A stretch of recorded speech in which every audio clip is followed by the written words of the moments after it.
اور یہ بھی پڑھا ہے جس الف کے اوپر زبر زیر پیش جزم آ جائے وہ الف نہیں رہتا بلکہ اس کا نام پڑ جاتا ہے حمزہ۔ تنبیہ کی جاتی ہے کہ جس الف پر جزم یا کوئی بھی حرکت اور زبر زیر پیش آ جائے وہ الف نہیں بلکہ اسے حمزہ کہتے ہیں۔ حمزہ زبر آ،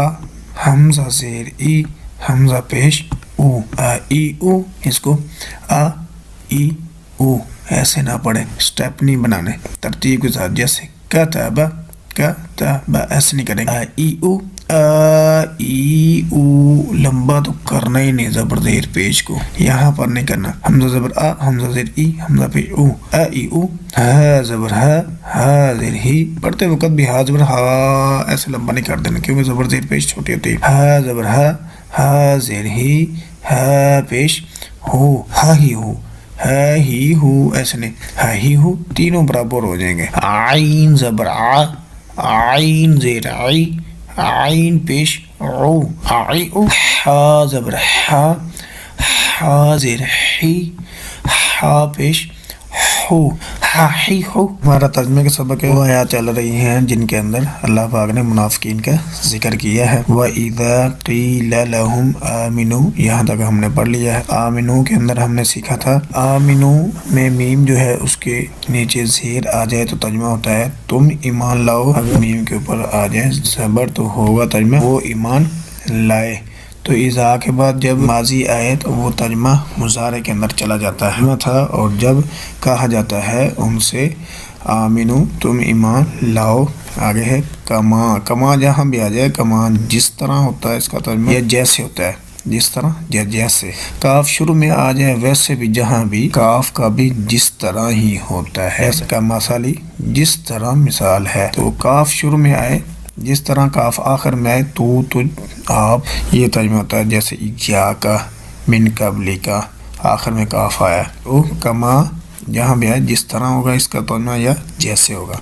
آ مانا ایمان لائے، آ مانا ایمان لائے، الناس لوگ، قالو تو کہتے ہیں، اللہ پاک نے کہا ہے کہ جب ہم ان سے کہتے ہیں کہ تم ایمان لاؤ،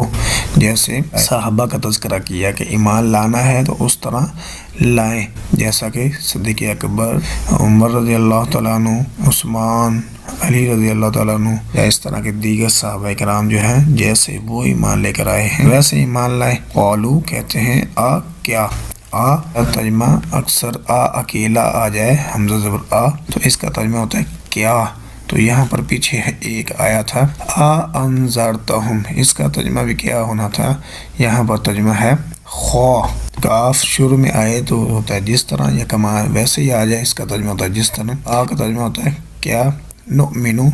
ہے ایمان، ایمان، آمنو کے اندر ایمان ہے، آمنہ کے اندر ایمان ہے، نؤمنو کے اندر حمزہ میم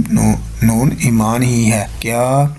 ہم، نون شروع میں آئے اس کا ترجمہ ہوتا ہے ہم، نون میں آخر میں آئے اس کا ترجمہ ہم نہیں ہوتا۔ اب آمنہ کا اپنا نون ہے، مفسدون کا اپنا نون ہے یعنی یہ جمع کا، یشعرون کا،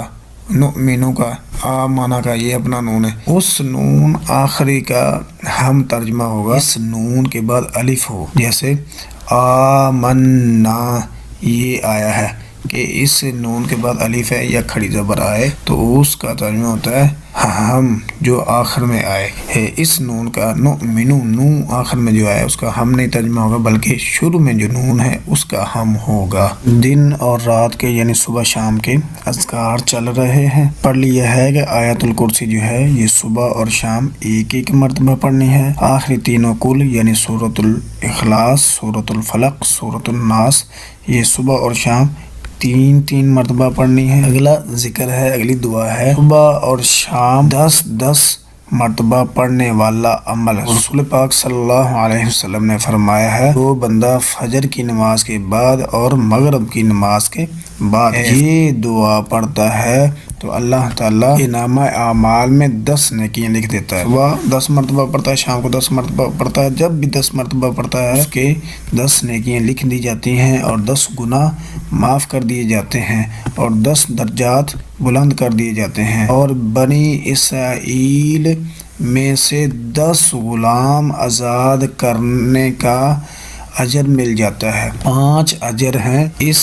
کو پڑھنے کے 10 نیکیاں 10 برائیاں معاف ہوتی ہیں، 10 درجے بلند ہوتے ہیں، 10 بنی اسرائیل کے غلاموں میں سے 10 غلام آزاد کروانے کے اجر ملتے ہیں۔ تو نبی پاک صلی اللہ علیہ وسلم نے فرمایا جس نے ایک غلام آزاد کروایا، اللہ تعالیٰ اس کے بدلے اس بندے کو جہنم کی آگ سے آزاد کر دیں گے۔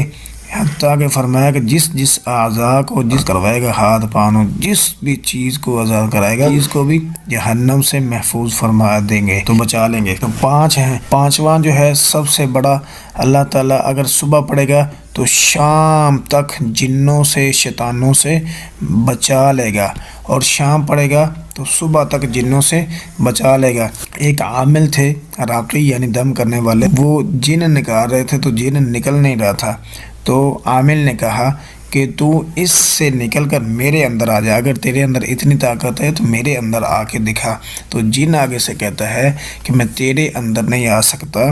تجھے پریشان نہیں کر سکتا، کیونکہ تو نے لا الہ الا اللہ وحدہ لا شریک لہ لہ الملک ولہ الحمد وہو علی کل شیء قدیر پڑھا۔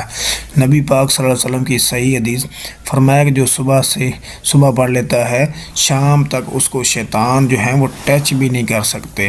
تو وہ بندہ محفوظ ہو جاتا ہے۔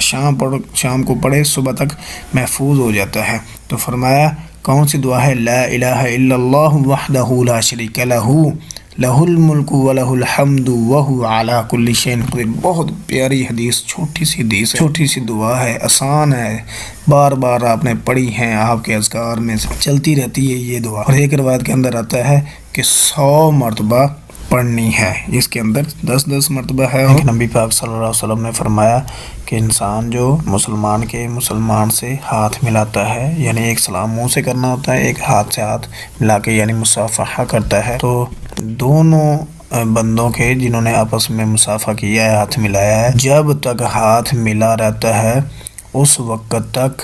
اللہ تعالیٰ ان کے گناہوں کو وہ ختم کرتے رہتے ہیں۔ فرمایا اس طرح گناہ ختم کر دیتے ہیں اللہ پاک جس طرح ایک تیز ہوا جو ہوتی ہے، تیز طوفان، خشک پتے جو ہوتے ہیں درخت کے وہ گرتے ہیں، ایسے رسول صلی اللہ علیہ وسلم نے فرمایا کہ اس کے گناہ معاف ہو جاتے ہیں جو ہاتھ سے ہاتھ ملاتا ہے۔ کب؟ جب تک ہاتھ ملا رہتا ہے۔ تو جتنی زیادہ دیر آپ ہاتھ ملائیں گے اتنے زیادہ گناہ جو ہیں وہ معاف ہو جائیں گے۔ ایک اور روایت کے اندر آتا ہے کہ سیدنا انس رضی اللہ تعالیٰ عنہ کہتے ہیں کہ نبی پاک صلی اللہ علیہ وسلم کسی آدمی سے ملتے تو اس وقت تک ہاتھ نہ کھینچتے پیچھے جب تک کہ وہ بندہ خود پیچھے نہ کر لے، تو اس کی طرف دیکھتے رہتے۔ تو جب سلام کرنا ہے یہ نہ ہو کہ سلام جو ہے اس کے ہاتھ میں، آپ کا ہاتھ اس کے ہاتھ میں ہو تو آپ کا چہرہ کہیں اور ہو، اس کی طرف دیکھنا ہی نہیں، تو اس کی طرف نبی پاک صلی اللہ علیہ وسلم دیکھتے بھی رہتے۔ اور خوشی کا جو اظہار ہے وہ مسکرانا بھی ہے، مسلمان کو خوش دلی کے ساتھ، خوش چہرے کے ساتھ ملنا یہ بھی نیکی ہے۔ جس سے سلام لینا ہے خود ہاتھ پیچھے نہیں کرنا، کوشش کرنی خود پیچھے نہ کریں۔ ایک تو یہ ہوگا جتنا زیادہ لمبا ہاتھ پکڑیں گے دیر لگے گی اتنے زیادہ گناہ جو ہیں وہ جڑتے جائیں گے، دوسرا سنت پر عمل ہو جائے گا۔ تیسرا یہ ہے کہ جس سے سلام لینا ہے اس کے ساتھ خوش ہو کے دیکھنا بھی ہے اس کی طرف۔ نبی پاک صلی اللہ علیہ وسلم سے ایک صحابی جو ہے وہ ملا تو انہوں نے کہتے ہیں کہ نبی پاک صلی اللہ علیہ وسلم نے میرا ہاتھ پکڑ لیا، فرمایا کہ اے اللہ کے رسول صلی اللہ علیہ وسلم میں تو یہ خیال کرتا تھا کہ یہ مصافحہ جو ہے اجمی لوگوں کا ہے، یہ جو اجمی عربی کہتے ہیں، جو عربی تھے، عربی جاننے والے تھے، اس علاقے کے رہنے والے اجمی جو ہے جو جنہیں عربی نہیں آتی یعنی ہمارے جیسے، تو جتنی باقی الگ زبانوں والے جو ہیں عربی کے علاوہ وہ سارے کے سارے اجمی ہیں۔ تو اللہ کے نبی صلی اللہ علیہ وسلم سے سلام لیا، اللہ کے نبی صلی اللہ علیہ وسلم نے ہاتھ ملایا، تو سبھی کہتے ہیں کہ میں نے سمجھا شاید یہ اجمیوں کا طریقہ ہے، تو آپ صلی اللہ علیہ وسلم نے فرمایا ہم ان سے زیادہ مصافحے کے حقدار ہیں، یعنی نبی پاک صلی اللہ علیہ وسلم جو ہیں وہ بھی مصافحہ کیا کرتے تھے۔ فرمایا جب دو بندے آپس میں ملتے ہیں، ہاتھ سے ہاتھ ملاتے ہیں، ان کے گناہ اللہ پاک معاف کر دیتے ہیں۔ ہاتھ سے ہاتھ ملانے کا اتنا فائدہ ہے کہ اللہ گناہوں کو معاف کر دیتے ہیں۔ ایک اور روایت کے اندر آتا ہے کہ حضرت انس کہتے ہیں کہ ہم کھیل رہے تھے، اللہ کے نبی صلی اللہ علیہ وسلم آپ آئے تو آپ نے سلام کیا۔ تو آج کل ہوتا کیا ہے کہ جس کو اللہ نے عزت دی ہے وہ کم ہی لوگوں سے، چھوٹے بچوں سے سلام کرتا ہے، تو اللہ کے نبی صلی اللہ صلی اللہ علیہ وسلم چھوٹے بچوں کو بھی سلام کر لی کرتے تھے۔ ایک ابو داؤد کہتے ہیں کہ میری حضرت برا بن عازب رضی اللہ تعالیٰ سے ملاقات ہوئی، انہوں نے السلام علیکم کہہ کر میرا ہاتھ پکڑ لیا، یعنی وہ سلام منہ سے کہا اور ہاتھ سے ہاتھ ملا لیا، اور میری طرف دیکھ کر مسکرانے لگے اور پھر پوچھنے لگے کہ کیا تمہیں علم ہے کہ میں نے ایسا کیوں کیا؟ یعنی ایک تو میں نے منہ سے زبان سے کہہ دیا السلام علیکم، دوسرا میں نے تیرے ہاتھ سے ہاتھ ملا لیا، پکڑ لیا، تیسرا یہ ہے کہ میں تیری طرف دیکھ رہا ہوں، چوتھا یہ ہے کہ میں مسکرا بھی رہا ہوں، یہ 4 عمل میں نے کیوں کیے ہیں؟ ابو داؤد کہتے ہیں کہ میں نے کہا اگرچہ مجھے معلوم نہیں مگر اتنا ضرور ہے کہ آپ نے کسی بھلائی کی خاطر ہی ایسا کیا ہوگا۔ برا بن عازب رضی اللہ تعالیٰ عنہ نے جواب دیا بے شک دفعہ میری نبی پاک صلی اللہ علیہ وسلم سے ملاقات ہوئی، انہوں نے بھی ایسے کیا ہے، سلام کیا ہم نے اور اللہ کے نبی صلی اللہ علیہ وسلم نے میرا ہاتھ پکڑ لیا، مطلب ہاتھ سے ہاتھ ملا لیا اور میری طرف دیکھنے لگے، دیکھ کے ساتھ مسکرانے بھی لگے۔ اللہ کے نبی نے بھی یہ عمل کر کے مجھ سے پوچھا کہ تو جانتا ہے کہ میں نے ایسا کیوں کیا؟ تو کہتے ہیں کہ اللہ کے نبی صلی اللہ علیہ وسلم آپ نے کہتے ہیں کہ انہوں نے ان کو یہی جواب دیا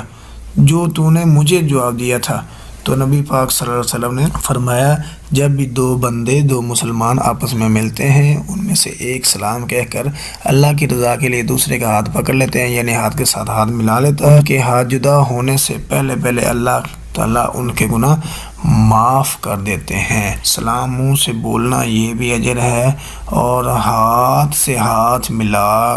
دینا یہ سلام کے بعد یہ تو بڑا ہی عمل ہے، اور ہاتھ سے ہاتھ ملا کر اس بندے کی طرف دیکھنا بھی ہے اور